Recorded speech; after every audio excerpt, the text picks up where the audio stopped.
And hello, everyone. We're doing a sound check here. Can you hear me? Let me know in the text, and that would be great. And I will check on the comments and see if you guys can hear me. All right. We are coming to you from David Hamilton's layout. And there's Lester. Sounds good. Okay. So tonight we're in for a special treat. We're going to come to you live from David Hamilton's CB&Q layout. And we're hoping to show you how car cards and waybills operate. We're going to follow a car from a yard and a train that comes in, switch it out, put it on a local, take it out to a town and spot it. And then we're going to pick up a car and bring it back to the yard and do that. So you'll see all this. We'll follow the car. David will have the car cards, and we'll go from there. And let's see if I can say hello to who's here. I see Chris is here. I see Don and Roy. If you guys would say hey, then I can see your names. Ken's here. Hello, Ken. Tim is here. I saw Roy. Eltham, welcome. Anyone else, say hi. And if you have any questions, comments, just type them in chat and I'll get back to you. Ken Zesk is going to join me quickly. He's setting up his computer. And right now I'm going to go through some events that are coming up in our Twin Cities region, or Twin Cities division, and around us, Wisconsin, everything that you guys might be interested in here. Dan is here. Hello, Dan, checking in from the Twin Ports. Hopefully we can come from your layout sometime. So here's some new events and some products. And if you know of any event, if any of you are hosting an event, send me the information, send me a picture. We'll welcomely put it on here, and we'll pump you up from then. So once again, the Twin Cities Model Railroad Museum is having a great day to show off their Christmas trains. So they got December holiday hours, December 19th, 10 to 2, 3 to 7, Wednesday the 21st, and December 23rd. But they're going to be open all the way up to December 30th. They have some wonderful trains there. Of course, their famous night trains, all O-scale, everything's lit up. It's gorgeous. And there you can see the bonus nights, 12:26, 28, 12:30. The kids just love it. If you got a family, it's a good thing to head out and see that. The Newport Club is having open houses. You can see that Monday, December 26th, the 30th, and even January 1st. If you're not too hungover or anything, check out the Newport Club. They've added so much scenery and they're adding operations. It's really a great group of guys down there, and they're really high into DCC and sound. And then their flea market will be January 14th and April 15th at the Woodbury High School. Those are always great shows and sales there. Mad City, February 18th and 19th. Madison, if you're from the Twin Cities, it's worth a drive. They have a lot of vendors and things there. I would definitely check that one out. At the Alliant Energy Center Exhibition Hall, it's well worth it. They have so many beautiful layouts there, and vendors and manufacturers even, and historical societies. The West Wisconsin Club, our boys over in Eau Claire, are having an open house January 21st at the Redwood Crossing building in Eau Claire. It's a nice, lovely drive from the cities. It's only like an hour and a half at the most. So they're going to have an open house and go see their new club that's forming.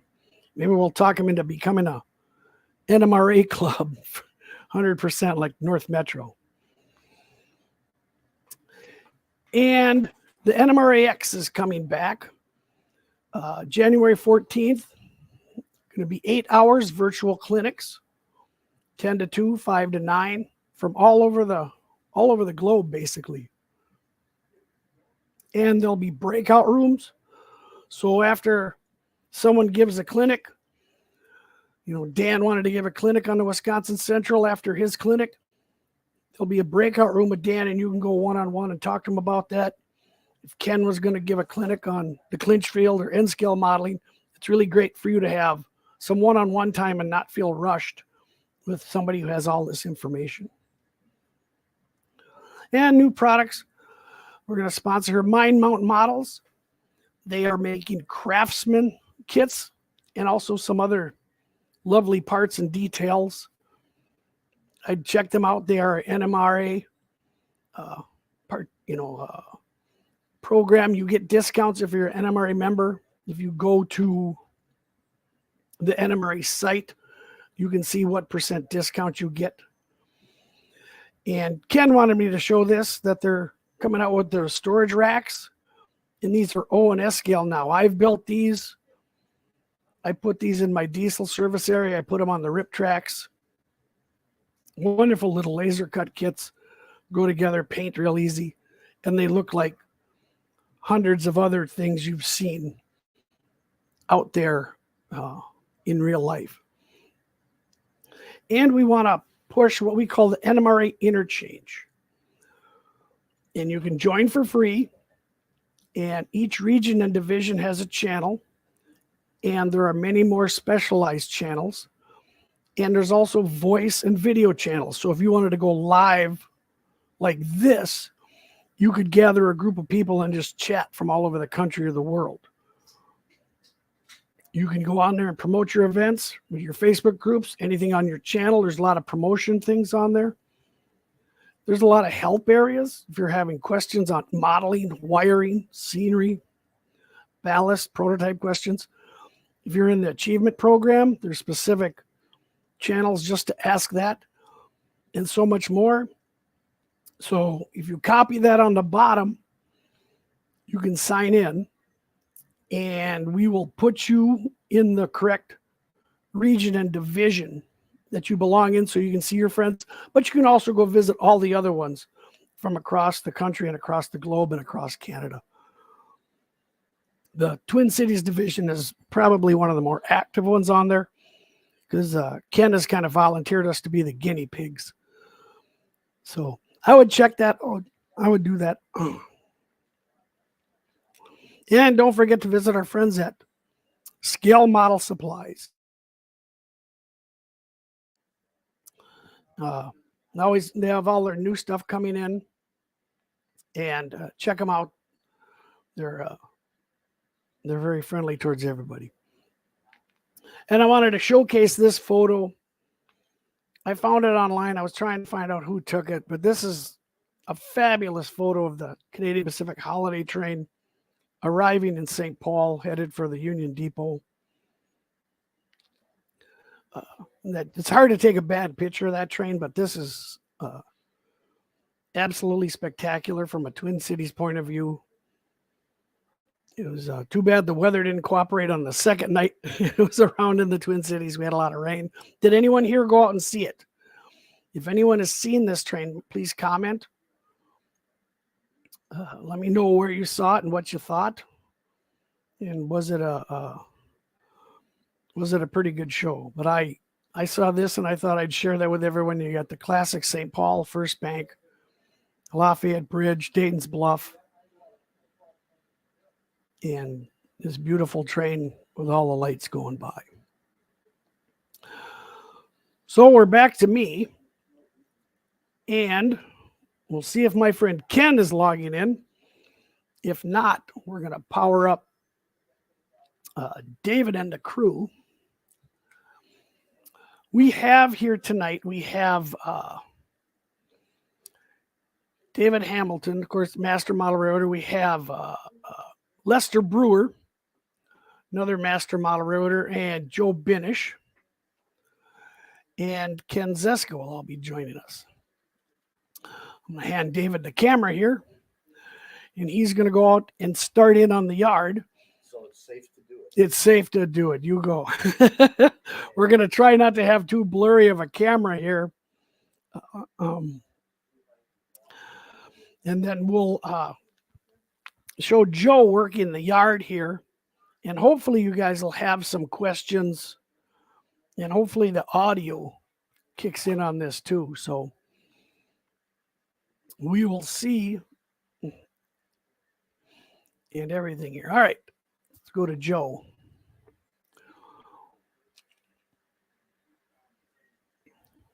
Okay, let me know if you guys can hear Joe. Here comes Ken. Hello, Ken.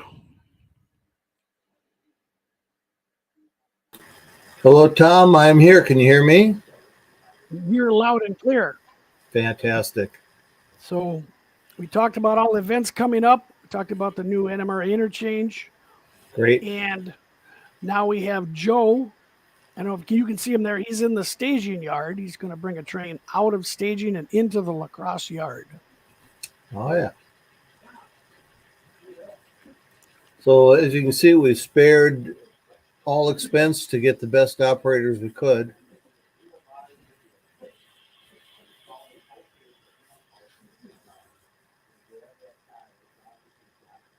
Let's see if I can get Joe going here. There he is.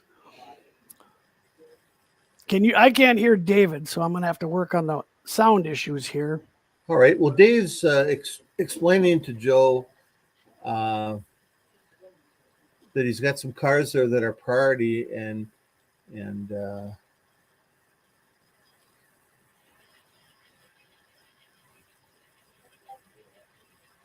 he's coming out of the staging yard and around the far loop, and now he's coming into the main yard.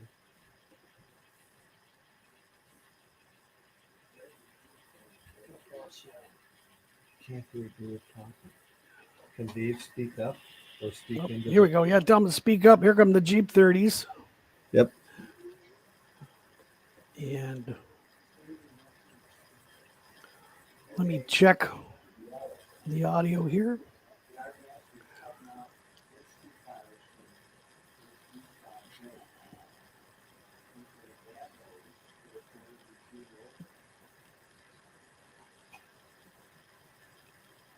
I think we might have to describe what's going on here, Ken. It looks like a mainline train pulled in. Go ahead. Yes, a mainline train pulled in, and he's cutting off the Jeep 30s, and he's got to set out the first two cars. That's the cut of cars that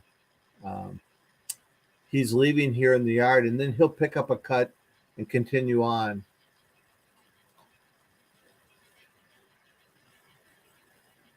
And there's the car card. There's the car cards. See if tell David to see if he can zoom in on the car cards there. All right. There he goes.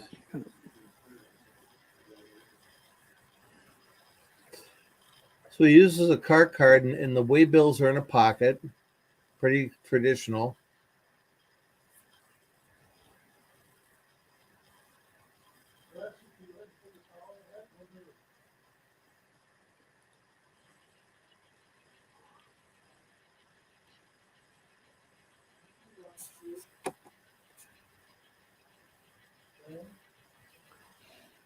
So Joe's yard switcher is the Burlington Jeep 7. And it looks like the Prairie du Chien one is the Burlington Northern GP. And it looks like they dropped off.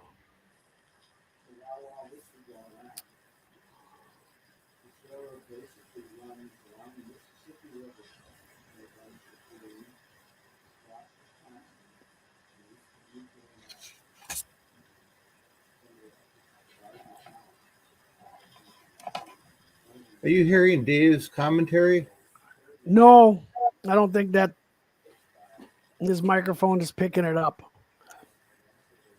So we'll have to add our own, unless he's not talking into it there. Explaining that the layout runs from La Crosse to Prairie du Chien, and it's the same route that the BNSF is running today. So Joe's lining up the switches now so he can pull back into the yard.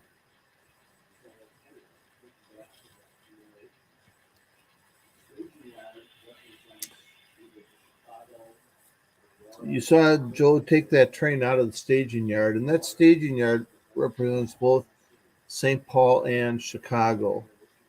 So the train comes out of the staging yards and then goes out and works the layout and then goes back off the layout into the staging yard. So it can be run circle if you had guests here, like an open house, but otherwise it's distinctly a point-to-point layout.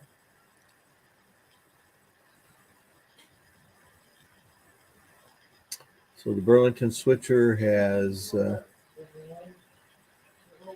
added those cars.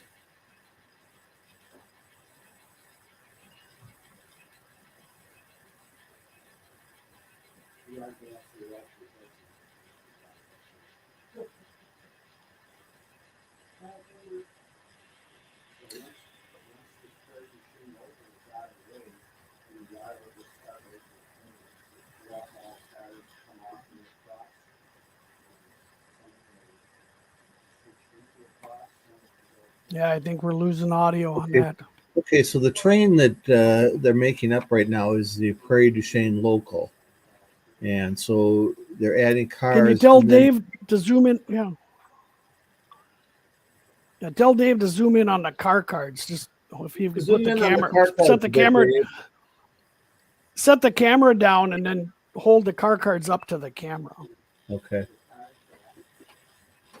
We can put it down by the staging yard. There we go. Pull them away a little bit, a little out of focus.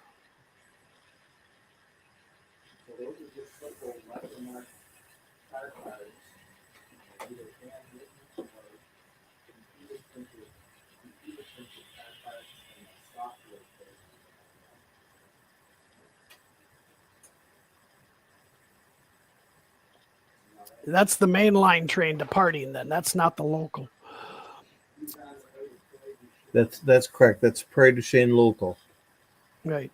Tell Dave, you want to read that question to Dave? I will. Lester taking it.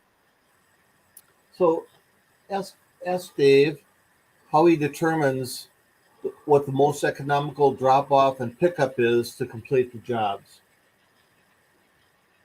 Well, I think we're gonna, okay. Dave, he wants to talk to you. Yeah, you might have to go over by you, Ken, to pick up your mic.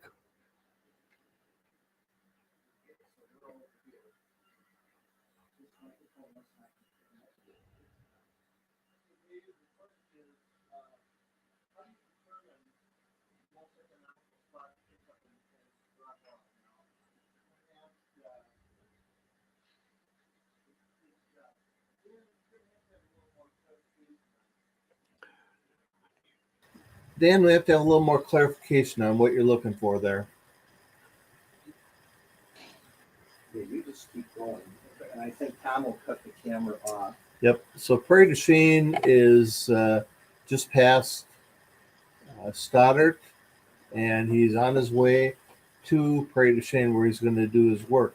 So Dan asked the question, and I'd like to. It says, how do you determine on a layout what the most economical drop-off and pickup is to complete the jobs? So does that? In this case, on this railroad, hopefully you can hear me, I'm basing some of these moves on exactly what the Burlington did, back in that time period.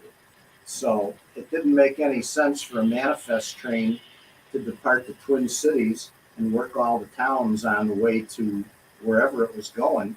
So in my case, once you leave the Twin Cities, the first major yard that you would come to is the one in La Crosse, because La Crosse is a pretty good sized city, and there's another railroad there, the Milwaukee Road. At this point in time, the Chicago and Northwestern also interchange there. So any cars that are destined for locations, in this case between the Twin Cities and Aurora, let's say, are going to come off the train in La Crosse and then go on locals. It's that simple. So Again, these are manifest trains that are, they make a quick stop, set out a cut of cars, pick up cars, and then they leave. And so the train that's being worked now in the yard, that one that came in with the 3 locomotives on, his next stop is going to be Savannah, Illinois, which is about, 150 miles from here. And once it gets to Savannah, it'll get worked again. It's actually going to split and go in 2 different directions. Part of the train could end up going to Galesburg, and the other part's going to go east to Chicago. So I don't know if that makes sense for you, but that's how the Burlington would have done it. They set off a cut of cars in La Crosse, pick up cars, and off they go. Great. The cars that are set off in La Crosse go to the little towns right in the La Crosse area. Probably it's about 75 or 90 miles to Prairie du Chien, going railroad east out of La Crosse. There's also a local that goes in the other direction. And they still do that today, as a matter of fact. Good. Okay, Chris Bell asks about waybills for interchange tracks. So I know you do interchange between the Milwaukee Road and the Chicago Northwestern. Can you show us what those waybills look Yeah, hold on a second. like? Now, I happen to be sitting right in an area where we do interchange with the Milwaukee. That's right over my back. And so there's 3 staging tracks there. The Milwaukee comes out and runs the power plant and a couple other industries, and then Because I don't know, interchanges. there might be some Milwaukee Road. Okay. There should be some with little cabins on them. And so one of the things that he does that helps you is he'll color code on the waybill so that you know if it's an east or westbound. That's just a little trick that helps him helps we operators keep track of things. Okay, give me a second. Okay, he's bringing over some waybills now.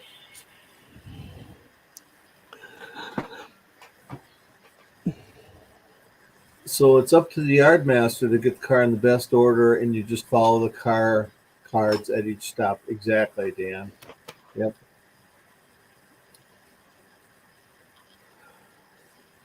Okay, So- here's what I can show you. Is he going to show it? Yep. I'll have it here in a sec. Okay. Okay. Okay, so this is a car card for a hopper, a CB&Q hopper. Inside there, let's see how we're doing this here.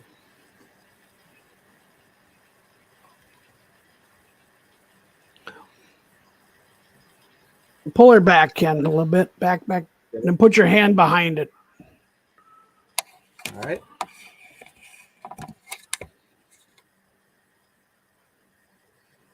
Yeah. Okay, should I can tell you exactly. I got one here I can show Ken. Let me do this. All right. So why don't So- you go do the one Tom's got? We'll switch. So here we have one of Dave's beautiful cars. You can see this Fairley and Daniel Company. And you can see the reporting marks TLDX 7680. And so with this car, put that down, would be this car card and waybill. So here we have the road name. Is this backwards? Can you guys see that, or is it mirrored? I'll have to take a look. Am I mirrored?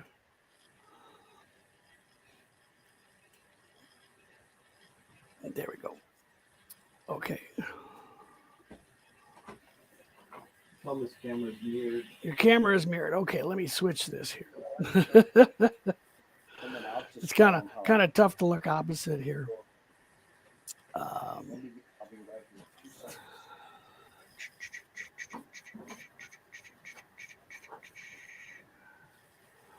We'll go back to the layout here quick. And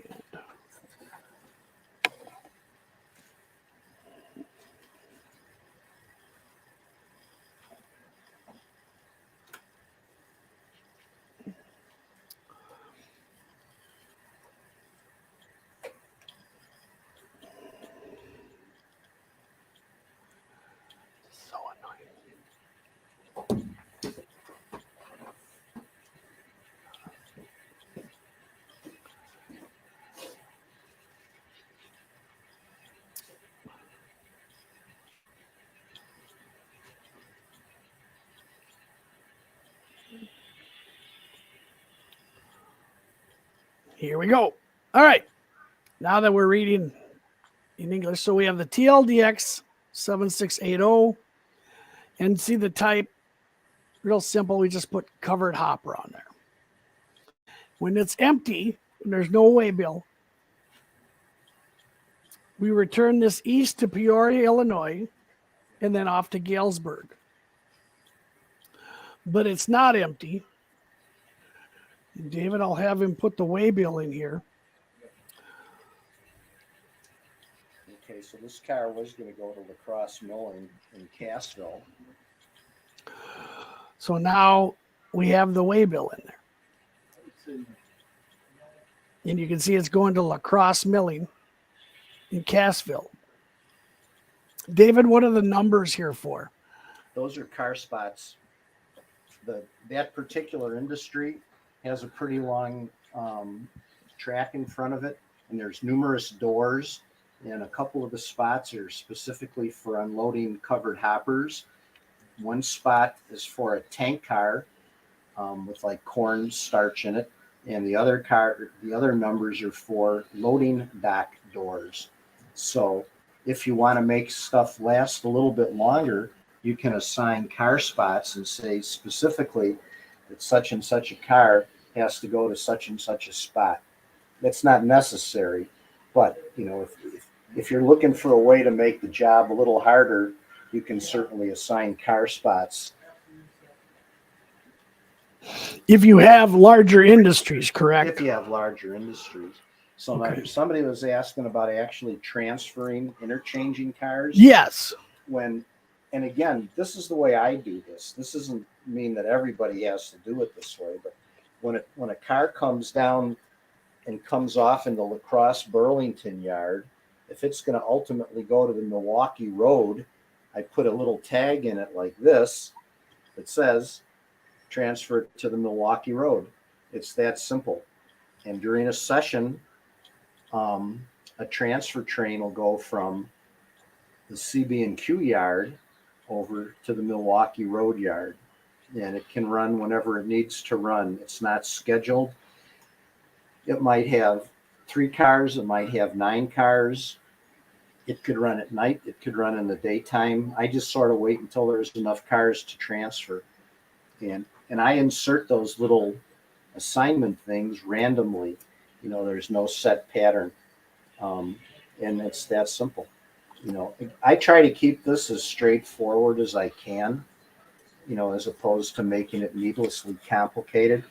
So when this car, when it does arrive in the Milwaukee Road yard, the Milwaukee Road yard master pulls that little tag out. Nothing to it. All right. Then we got Lester is working the yard. So how do you determine your car routings? Do you use a computer generated routing system, then fill out the car card, or is it all random? I use Windows Dave 11, which means that I just do it all at random. Dave So it's right now today, it's a purely manual car card waybill routing system. You know, it works, so I don't have to get any more complicated than that. I have pre-printed waybills. Occasionally I have to handwrite a waybill, and when I'm staging the trains, I try to keep things evened out, you know, so I'm not sending 37 cars to a 1-car industry. I guess I balance everything when nobody's here watching me. So the trains, you know, there certainly can be times when numerous cars end up going to one place, but I try to keep that under control. I'm lucky enough to have a lot of space, so most of my industries can take more than 1 car, but just because they can take more than 1 car, or some of them can take 3 and 4 cars, I don't try to send that many during every session. I try to keep it balanced. So what was the car we were following? We have 2 cars that were hot cars that came off of an eastbound train. One of them was a red Burlington boxcar, and one of them was a silverish colored tank car. Tank car. All right, we got those. And Les I don't know if he's had a chance to set them out. Here you can Oh, see him here. So he's okay. got him on his train and he's arrived and he's using the skewer. Do you want to Okay. go work? Yeah.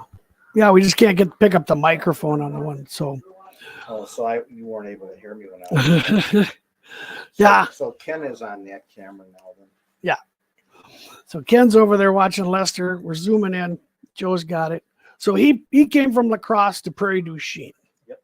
And now he's just going to work Prairie du Chien, or will he have Right, cards? He's a turn. He originates in Prairie du Chien. Excuse me. He originates in La Crosse.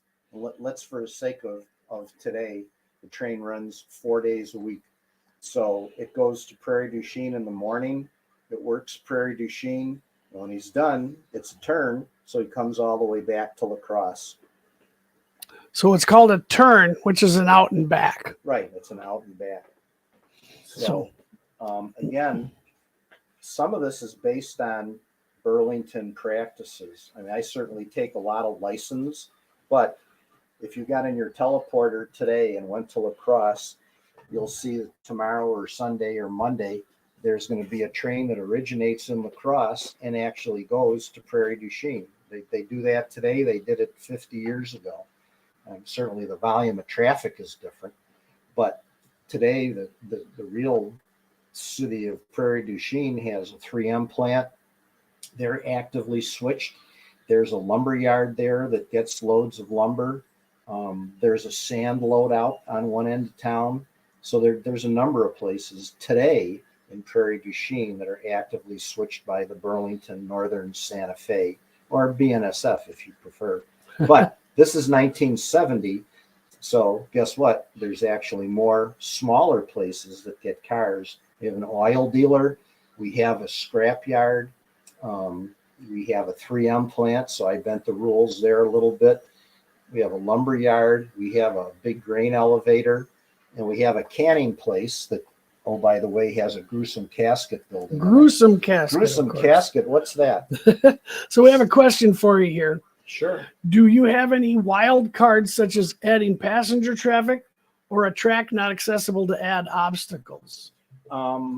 Well, we're going to start adding a passenger train. I've actually been accumulating some passenger cars, and I have to fine tune them, which means I need a clipper so I can cut off all the parts that cause them to derail. But eventually there's going to be a morning Zephyr and an afternoon Zephyr that run through the railroad. But, that hasn't been an issue. There's plenty to do here now without me running passenger trains. As far as wild cards, yes. The Burlington in this area was a double track railroad, with the exception of where it crossed the Wisconsin River in Wyalusing State Park. So there's a number of mainline crossovers, and I've actually had work trains parked between crossovers so I can route trains around the work train. So I don't do that on a regular basis, but it certainly isn't hard for me to do it. One time we did that a few winters ago when the temperature here in Minnesota was about 30 below zero for a month or so. I had a track kink.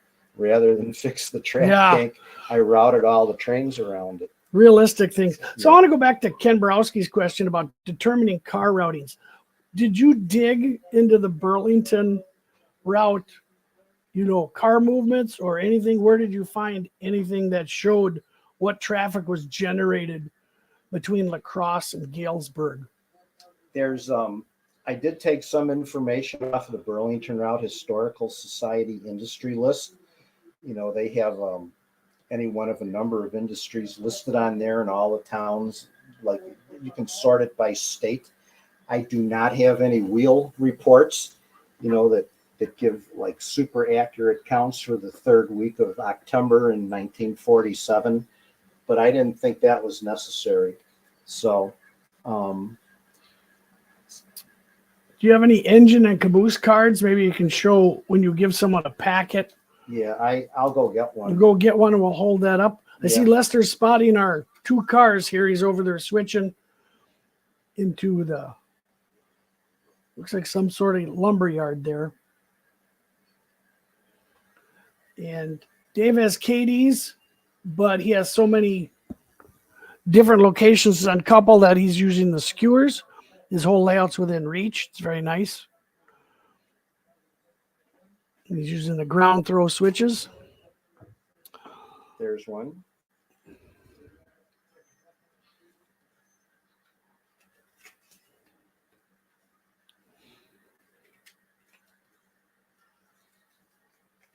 That's the best example. So Lester, when he's operating, he'd go to lacrosse. The yardmaster would hand him a pack of these cards, similar to, the TLDX card and the train, and then he could double check it. And then he would head out. So now he's spotting that red Burlington card that we've been following.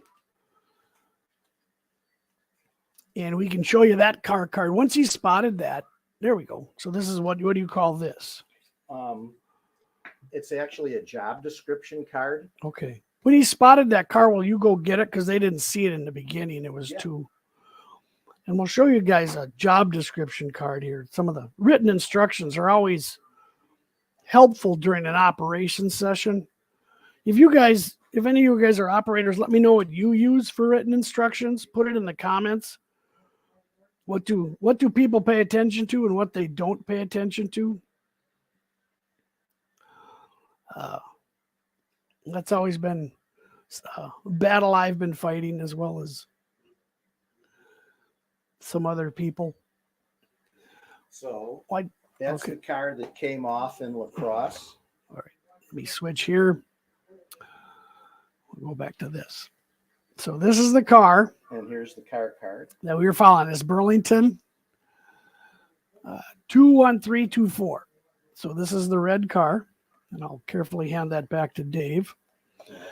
And this would be the car card that represents it. And you can see the kind. It's simple. It says box. And AAR code, if you wanted to put, it's an X, XM. The railroad number, the CB&Q. Some people we've even seen put photos down here, that helpful N scale. And then the waybill. In this case, it was a handwritten quickie waybill. Okay, so. And it basically says advance, Prairie du Chien, CB&Q, and whatever else I scribbled on it. I wanted to just kind of make one up to specifically route a card just for the purpose of the video. The rest, normally those things are printed with a software program. Now you notice it says 2 right there. Yep. Because these are 4-sided waybills. Yep. You have 1, 2, and then 3, and then 4 as you keep flipping it over, and it makes your cars travel farther. Yeah, and I purposely, again, I filled this out just to get a car to a specific place for the purpose of making this. The normal waybills that are, assigned to all these cars in a given session, when you flip them, it actually shows it leaving that location and going either east or west or whatever. So, and they all the cars on this railroad originate in staging and eventually go back to staging. There's no movements between the towns on the railroad. So they all come from someplace else and they go someplace else. So I don't try to jump them from this building to that building to around the corner. So somebody's talking about a tip. They painted the levers on their ground throws green for mainline and red for siding. Do you do that at all? I've got some of them like that. Some of them like that. And Ken has another question here. Do you have car card boxes around the layout for each industry? Oh, yeah. Maybe tell Ken to take the camera over to one of your car card boxes. Okay. And I'll switch back here. So let me know when you're ready there. So yeah, if you guys have any questions, we're going to go show you these car card boxes for Ken. And I know some people just have a whole town of set out, pick out, and hold, where other people will have each industry, and you'll have to deal with that. Okay. He's going to show some in Winona, and then he'll go to the regular pickup set out. Very good. David built a lovely branch of the CB&Q to Winona and went into a whole separate room And people kind of fight over that job, I think, don't they? Oh, yeah. You got to have some high seniority on his layout to get there for that. It might be because the refrigerators in that room. I'm not real sure. That's why I fight, because that's where the donuts are. That's why I always for Joe and things like that. So, all right, see if Ken, we got it. Here we go. So what you're looking at there in Winona, it's such an intense space. It's a 10 by 12 or a 12 by 12 room that, there's a doorway to the rest of the railroad and the trains go over a bridge. But each of the industries in there has its own box as opposed to just a normal set out, pick up, hold type of thing. So I just wanted to try doing it that way. So there's actually industry boxes, for the various customers. Now that's the only part of the railroad where I did that. And it's pretty easy. If you pick up a card and if it says West or Chicago and you're in Winona, then obviously you're going to pick it up and send it to Chicago. If you pick up the card and it says Bay State Milling and you're standing at Bay State Milling, then the car is going to stay with Bay State Milling. It's not going to leave. So that's the operator decides that you don't have a pull spot and a hold box. Nope, not if you want to go crazy and do it with individual boxes for each customer, it's real easy to just flip the waybills or not flip them, and you look at it. If it's got some other location, then it's leaving. If it's at that location, it's staying. Do you have a ledge or anything people can put car cards or? There's a workbench in that room, and you can put stuff on the workbench. So, okay. So no, in this particular case, there's no ledge, but there's basically a nice workbench in there. And, and it's fine with me if people put stuff on the workbench. All right. Okay, we have another question here. There's Ken Wave as he goes by. The Wanakee Society of Model Railroaders uses car forwarding index card with 4 separate moves. I suppose that's similar to a waybill. Yeah. Check the box and move, check the box. I've seen Mike Jordan do that. Yep. And we'll do it that way then. So here's some things. We'll show you this. And so this is, I might have to go back and let me mirror this again here so you can read it. There we go. And so this is what do you call this, David? It's a job description, and it tells, most of my operators have been here regularly, but if a newbie comes in, I can give them that card and it tells them what to do. It spells it out. Pick up the train, leave the yard, go to such and such a place, work the industries, arrange your train, go back to the yard. And this is the train Lester is working right now. Right. Okay. And I see you have notes on the bottom. PDC Canning, is that all the industries? Yep. Team tracks. So, there's more than one way to do this. So some people do it this way. Some people actually have it as a waybill that sticks in with the card pack. The philosophy on Dave's Railroad is keep it simple and do it the way you want to do it. This is about as close to an engine card as Dave gets. You'll see a Burlington and also the DCC address, which is always a good thing. Yeah, the road number is the DCC address. So no duplicate. So yeah, that's always a good thing. And some people I know will add whatever the functions if they got sound and lights and things. Yeah, and I've thought about doing that, but maybe tomorrow. Day after tomorrow. So Dan asked, what program do you use to create car cards? There was a guy, he called it Shenware, Shenware. And so I bought that program, but he's not actively supporting it anymore. But that's what I used to load all the industries and print the waybills. There are a number of guys, and I think the OPSIG website even has this, where they show you how to use an Excel. If we can get it open. Oh, okay. I'll let Joe do that. I'll go up and get a bottle opener. There we go. I'll use my teeth. So Yeah, so you can create your own Excel thing. I know there's a couple. Do you have a bottle? I'll switch back to this so we don't get till Ken gets situated. So, oh, look at this. Look at Johnny on the spot. He's going to help me out. I got Joe bringing me some cold ones here. So you did have a program or you did not? I do. I use this thing called Shenware, but Oh, Shenware. Okay. yeah, it's, I bought it like 8 or 10 years ago, and you might still be able to get it on his website. If you just go to SHENWARE, Shenware, it might still be available, but I know the guy that wrote W-E-A. SHEN, Shenware, WARE. Okay. But I'm reasonably sure he doesn't support it anymore. So you could download it. I'm sure that he still sells it, but it just doesn't get a lot of updates. So it's a real, you can make it print what you want it to print, or you could just, I know a lot of guys that do this with an Excel spreadsheet. Is it more work? Just talk your wife into doing it, or your spouse, or whatever. JMRI or anything like that. Yeah. So, or sometimes I handwrite the waybills.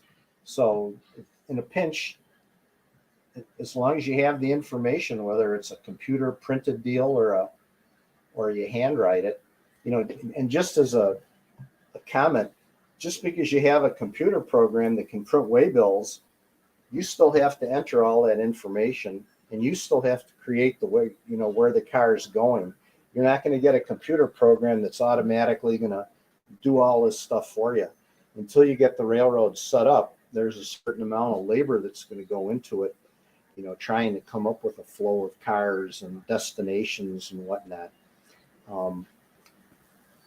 And again, I'm just trying to keep it straightforward and simple. So I don't put a lot of extra information on my waybills, like weight or lading. The guys that are switching these cars could care less if it was full of nails or cookies or magazines. All they know is that they have a car, it's got to go someplace, and they know when they get to someplace, there's another car to pick up. I don't think you need to, in my opinion, I don't think you need to know how much the car weighs or what the per diem expenses are or what's in it, or even if it's empty. It's a car, it's got to go someplace, and then it's someplace, and then it's got to get picked up and go someplace else. Keep it simple, at least to get started. At some point, if you want to add all that stuff, do it. But you got to get started someplace. So why overthink it? Yeah. And it's very flexible. Car cards are very, very flexible. Oh yeah, they're self-correcting. That's a big part about car cards. They're self-correcting. So now he had cars to pick up. Would you go get a waybill on a car that's going back to La Crosse? Sure. And we'll let them settle down on the camera there. And how many of you use car cards, or what other systems do you use? Do you like JMRI? Do you use tax on top of the cars like me? Do you try other things? I think car cards and waybills seem to be the standard favorite amongst everyone. And I think they're just so flexible and so easily adaptable to almost any layout that they can fit, no matter what you're doing. If you're just even a small layout to a big layout, you have the variety. Like somebody says, you got four routes per car, plus 5 if you add an empty in there. And obviously, you may not need car cards for unit trains. Ken in the session runs unit coal trains on his clinch field. Obviously going back and forth, loads and empties, you don't need things like that. So then go see if you can go have them put the camera on the layout and just hold it steady 1 second there, because it's going. okay. I think where they got it maybe might work. So here's the car, and I gotta fix my screen again. So here's the car he picked up, and it's going to St. Paul. And then Ken's back. So this one's going to St. Paul. It's a Canadian Pacific car he picked up. It's a CB&Q. It's a CP box car. You can see all the numbers on the top there. And so that'll go to Prairie du Chien, Canning. You got the CP. So it'll go to La Crosse, and then La Crosse will tack it on the next train west to St. Paul. And then probably hand it off to the Sioux line or something in Twin Cities. Yeah, exactly. What do you think, Ken? Well, I was going to point out some of the interesting things that happened. He picked up 2 empty tank cars and 1 40-foot box car. But when he put the train back together, he put the 2 tank cars in and then left the 40-foot box cars a buffer between the tank cars and the engine. And that's really a nice. It's one of those rules that if an operator knows that, they can do that to enhance the operation. Then he had to back out of La Crosse so that he could get onto the main line. So he had access to the crossover because the Burlington's right-hand running, so he had to have the crossover to get onto the correct track to come back.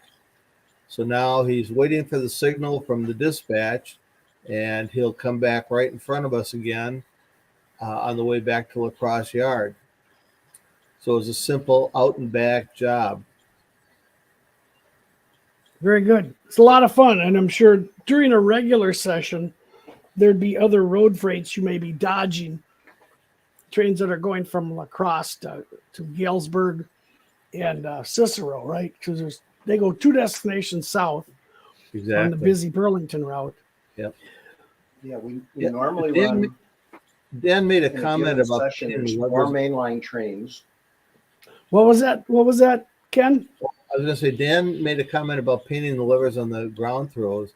I use map pins with little colored balls because I don't need the caboose throws to go all the way down to the ground. If I do it so it hits a pin, then I can get my finger under there to actuate it easier. But I do accomplish the same thing. It's green for the through route and red for the diverging route, or yellow if it's in a yard. So now Les is waiting for his train, and you can see it coming right down the main line through Stoddard.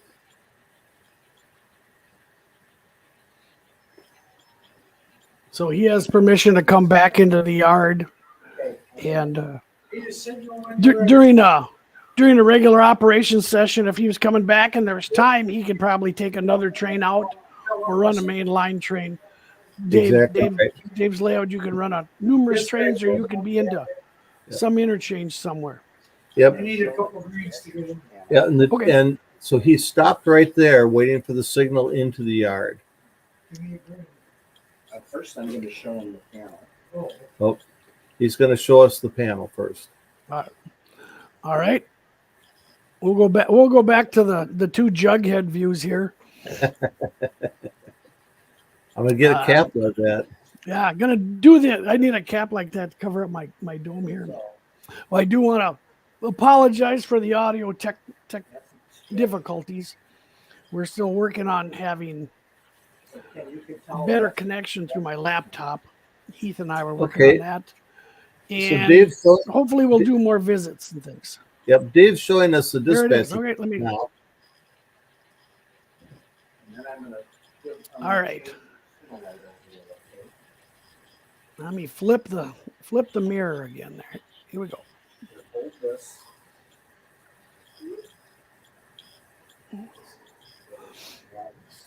I'll wait till he gets it set there so we're not getting seasick. Here's Joe. How are you, Joe?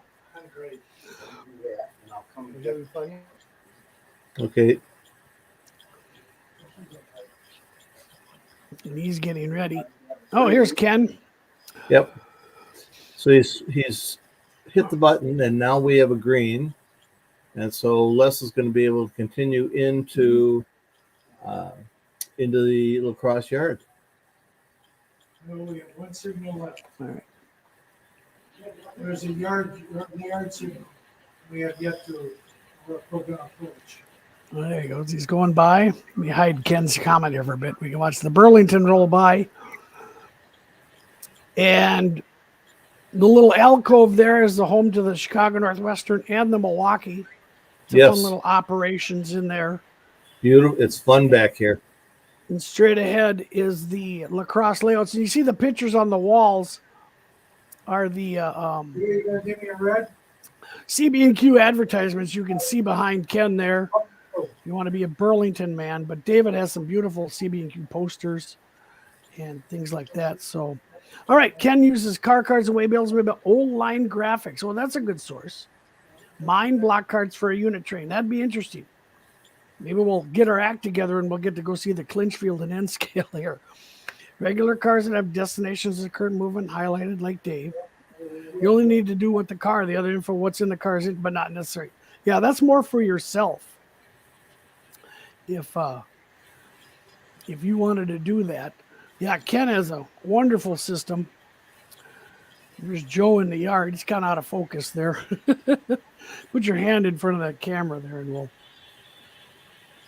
So I should just go and. Yeah, go put your hand in front of it and we'll just get a little more focused and a little more light. So what do you think, Ken? You know, this is great, and I think we're only going to get better at this as we figure this out. And we appreciate people hanging in there with us and get onto the podcast room and tell us what you were interested, what you'd like to see more of, because that's we're having fun doing it. Yep, the new podcast, it'll be out December 23rd. A wonderful recording with the N-scale mafia, or not the narrow gauge mafia of Western Wisconsin. It's our first discussion on narrow gauge with some experts from the Eau Claire area in Western Wisconsin. You guys will really like that discussion. We need part 2 and 3 of these gentlemen who build narrow gauge layouts, but also for operations. Right. You know, it's not the old run the cattle car up the mountain and the passenger train down, and then we're going to have cookies and coffees. So, But we do still get to have cookies and coffee, right? well, maybe. Dave says there's okay. cookies here. Yeah. Not being able to join. Dan, we're going to get you in here, and we're going to get some other ones in here.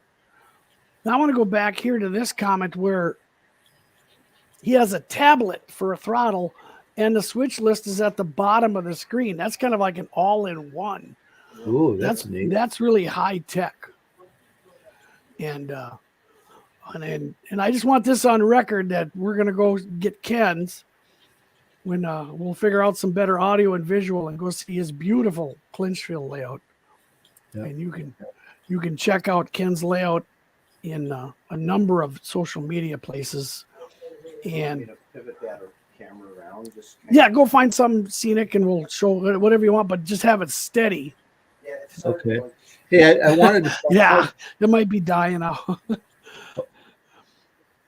I yeah, wanted the to point out Clinchfield, to we the would guys love that are that, Ken. Go ahead, Ken. Yeah, I wanted to point out to the guys that want to do some operating. In the TCD tomorrow, we're going to be operating at the North Metro Model Railroad Club, and so we have a good number of TCD members that are going to be guest operators there, and that's going to be a lot of fun.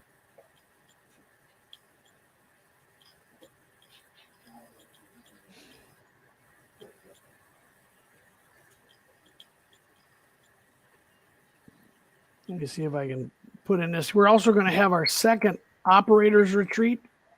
Yes. And hello, Dwight. Welcome. How are you, Lester? Good. Train tied up. Train tied up. Lester did his job. Here, say hi. People lean on over and say hi. This is Les Good Brewer. evening. How you do? I put his, if you want to see some excellent model buildings, check out his blog spot. Lester's a master model railroader. He posts monthly, if not more, about building his lovely, like resin cars, kit bashes, how he takes it step by step. He's Kinda helped. how-to. Yeah, it's like a how-to. It's excellent. He does castings. Yes, He does it casting if necessary. if necessary. For this last one that was just posted, we did an NP gondola was sold, and there are going to be 120 more kits put out by the Northern Pacific Railway Historical Association. They're going to be coming out. We just did that one, and the gentleman and I did a compare. George Truman out of Illinois. We did what we had to do there was do a casting. We cast a new floor, so that would be an example of something you could do. Plus, we upgraded the kit from what originally was there to, like many of the plastic parts, were upgraded to metal or what we feel, but like grab irons, for example, go from let's say plastic to wire. Just an example. Eric Boone says hi. Hi, Eric. Hi, Send Eric. us some of that warm weather. Yeah, before. yeah. And, We could do without the cold better than what. So Ken asks, do you use radios or phones? I don't think he does. He doesn't really have a dispatcher. David here? David himself during all operating sessions acts as the dispatcher. Okay. He originally put the camera on the dispatch panel when I had a red waiting to go to lacrosse. So that's when he showed you. Then he flipped it to green, gave me a green light, and that allowed me to proceed on the main line into. There is one more signal that protects the yard, and Joe was the yard operator tonight. Flipped that to green as well. So I was able to take the train directly back to the yard. Excellent. Across. We're hoping too that we're going to see Lester's beautiful layout. He has a lovely layout people operate on. And your Dan, yeah, it would be a companion video. There is a really nice video we did if you're on the TCD media of David's layout. And it's a whole the Burlington route. We came here and did a live show. And Ken says you did a great job on your build, Lester. So, and yeah, that's something we can look into. Got some. Dave's trying to give you some good views. All right, let me see if it's it's just not focusing in there. He's got to work on that. It was he's got to hold his hand in front of the camera. Put your hand in front of the camera to let it focus, and then I should let him come talk, and I'll go. Yeah. Okay. Yeah, it's auto focusing on the valance and not on. Tell him to put his hand down by his PSX there. Why don't you come out and run the camera, and then you're close enough, and we can talk from here. Okay. Let's try this.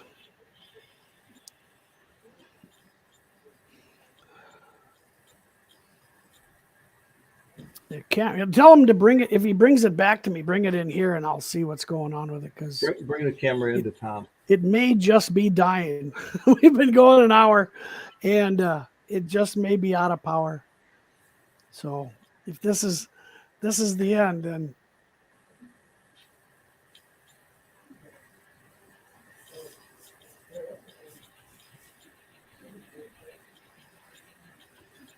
all right. I'll switch to you, Ken. You talk about events here coming up. All right. Well, one of the things that we do have coming up right away tomorrow is our Twin City Division meeting at the North Metro Model Railroad Club. So there we go, at the North Metro Model Railroad Club. And that's going to be an opportunity for all of us to operate there. It's fun because we had our first operators retreat, and two of the people that were at that operators retreat have since joined the NMRA, and we appreciate that because that's what we want the NMRA to be here in the Twin Cities, is a community that builds a lot of fun for model railroaders. So that's next week, and then in January we'll do our second Thursday. We'll do our general meeting via Zoom, so that'll be a good opportunity to join. What I'd like to encourage you to do is submit some pictures to me, and I'll put them up on the Zoom while we're Zooming, and you can discuss them. So we always enjoy seeing what you've got going, and it doesn't have to be what you finished. It can be what you're working on, because we all learn from that. And I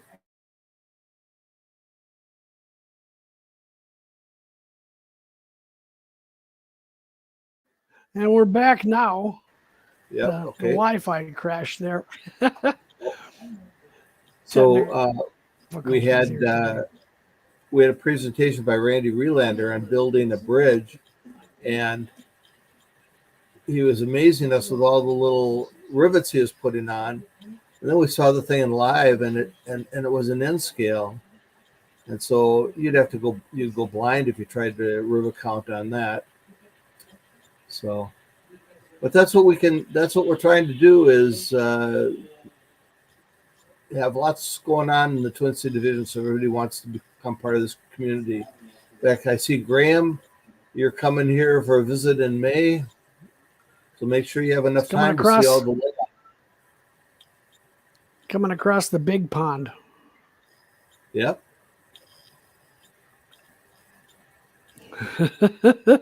Yeah, well, we have it on a gimbal, but it's an iPhone on there, and I think the battery's going. And we tried to hook up the Wi-Fi directly through the Ethernet, and it's not compatible. So that's why we apologize for the technical difficulties. And I think we've been going an hour and a half, Ken. So maybe it's time to call it a night. Okay. I'd see one last Break try. out the Ensign Morgan, and away we go. Yep. And away we go. So thanks, everyone. Thank you for the comments. Thank you for the patience. And we promise we will get better at this and more layouts. Tell us what you want to see, and we'll hope to deliver. We've got about 30 layouts. We've got about 50 clinicians. We have a lot coming up with the convention. So you tell us what you want to see from the Twin Cities Division, what you want to participate in, and we'll show you operations to electronics to clinics. So I think that's what we'll show them. What? We can show them snow shoveling. Snow shoveling is great. Snow throwing and everything there too. So, all right. Thank you, everyone. And we will call it a day. Good night, everyone. Good night.